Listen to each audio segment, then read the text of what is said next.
Shalom, selamat malam, selamat sahabat umat-umat Tuhan yang terkasih di dalam Tuhan Yesus Kristus. Puji Tuhan, malam hari ini kita bersyukur kepada Tuhan Allah kita yang begitu amat baik, mengasihi kita, menyertai kita, melindungi dan bahkan memimpin kita di sepanjang minggu bekerja yang telah kita lalui. Hingga pada saat ini kita tiba di hari Sabat, kita bersuka cita memuji, memuliakan nama Tuhan. Dan pada Sabat hari ini, pada malam hari ini, kita akan mendengarkan firman Tuhan. Namun terlebih dahulu, mari kita berdoa. Tuhan Allah yang bertata di dalam kerajaan surga, kami bersyukur kami telah tiba di hari Sabat ini. Oleh karena kasih Tuhan yang telah memimpin kami. Tuhan, pada saat ini kami ingin mendengarkan firman Tuhan. Urapi kami dengan kuasa Roh-Mu agar kami dapat memahami dan mengerti, bahkan menjalani kehidupan ini sesuai dengan kehendak Tuhan. Ampuni kami manusia berdosa, karena kami hanya berdoa di dalam satu nama yang indah, Yesus Kristus, Tuhan dan Juru Selamat penebus kami. Amin.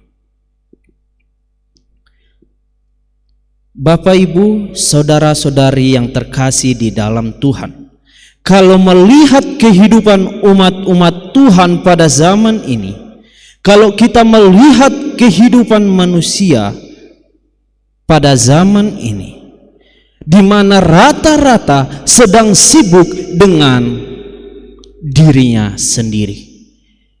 Mungkin ada yang sibuk bekerja, ada yang sibuk mencari uang, ada yang sibuk memperbanyak harta, dan mungkin ada yang sedang sibuk meningkatkan popularitas, dan bahkan mungkin juga sedang sibuk untuk sebuah jabatan.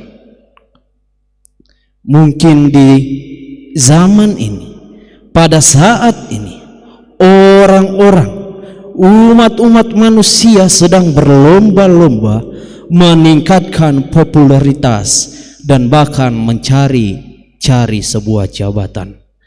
Sampai sehingga banyak di antara kita yang telah melalaikan, melupakan dan bahkan menyepelekan untuk mempersiapkan diri kita akan kedatangan Tuhan Yesus yang kedua kali. Saya berharap pada malam hari ini, semoga kita yang hadir di malam hari ini bukanlah orang-orang yang disibukkan dengan hal-hal demikian. Bapak, Ibu, saudara-saudari yang terkasih di dalam Tuhan, hamba Tuhan Nyonya Ellen G. White pernah menulis di dalam buku Christian Service halaman 247 mengatakan, "It is not money or land or possession, but the possession of a Christ-like character that will open to us the gates of paradise." Bukan uang, bukan tanah dan bahkan bukan jabatan, tetapi yang mempunyai karakter atau tabiat seperti Kristuslah yang akan membukakan pintu gerbang Firdaus.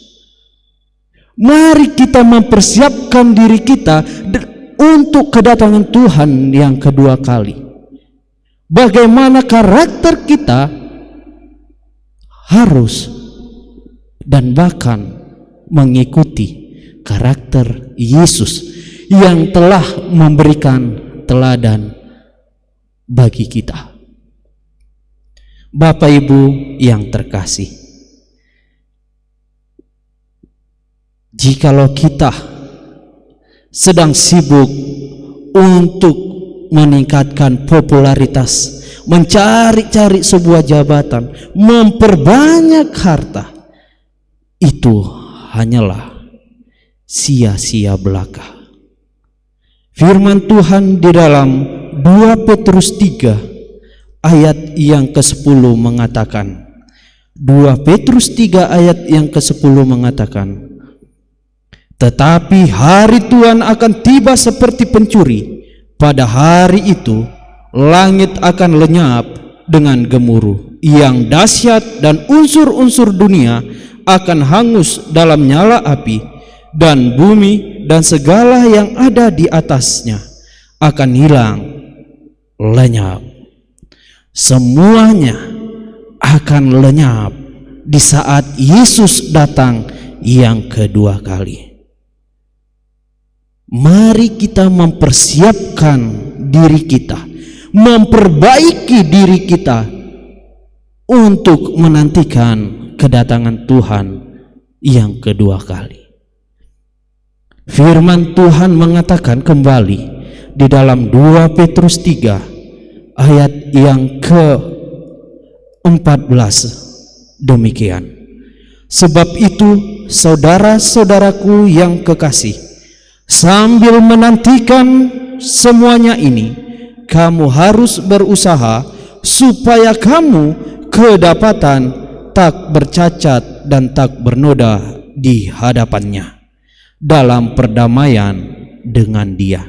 Biarlah di saat Yesus datang untuk menjemput umat-umatnya, kita didapati tidak bercacat dan tidak bernoda. Jadi banyak hal yang tidak penting yang harus kita tinggalkan dan lupakan dalam hidup ini, karena keselamatan kita jauh lebih penting dari apa yang dunia janjikan pada saat ini. Jadi marilah kita mempersiapkan diri dengan sebaik-baiknya untuk bertemu dengan Tuhan kita Yesus Kristus. Sebab inilah yang harus menjadi prioritas utama kita di dalam kehidupan ini. Bapak, Ibu, saudara-saudari yang terkasih di dalam Tuhan, pada malam hari ini kita diingatkan untuk lebih mempersiapkan diri kita menantikan kedatangannya yang kedua kali. Sudahkah kita siap menantikan kedatangan Tuhan yang kedua kali? Mari kita memperbaiki, mari kita mengkoreksi diri kita untuk hidup lebih baik lagi dan lebih berkenan di hadapan Tuhan. Biarlah apa yang kita lakukan, apa yang kita perbuat hanya untuk kemuliaan bagi nama Tuhan. Kiranya Tuhan Yesus memberkati kita.